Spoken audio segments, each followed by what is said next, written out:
By Manu Balachandran and Nazneen Karmali. This story is part of Forbes coverage of India's richest 2020. See the full list here.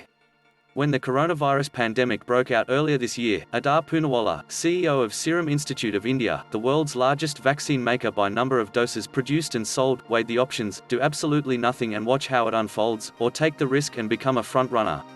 The 39-year-old chose the latter and went on a deal-making frenzy, which has put the privately held firm in the forefront of the global race to develop a COVID-19 vaccine, he says in a telephone interview in late September from the company's Pune headquarters, the latest of 2 interviews for this article.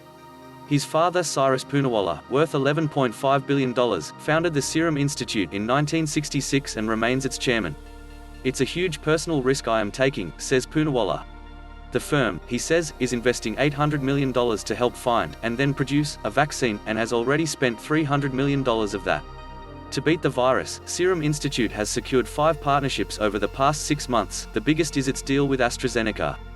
In June, the UK pharma giant licensed Serum Institute to manufacture 1 billion doses of a potential COVID-19 vaccine called AZD1222, with 400 million to be delivered this year. For comparison, Serum Institute's annual output now is over 1.5 billion doses. Serum Institute's deal with AstraZeneca likely involves an upfront payment based on the expected number of doses needed, says a company insider who asked to be unnamed. The scale-up to produce them is a major financial commitment. "I decided to sacrifice 3 of my existing facilities, which make some very lucrative vaccines," Poonawalla says. That opportunity cost, Poonawalla reckons, could total millions of dollars. "I am afraid to even calculate that figure," he says. "But again, I'm only accountable to myself."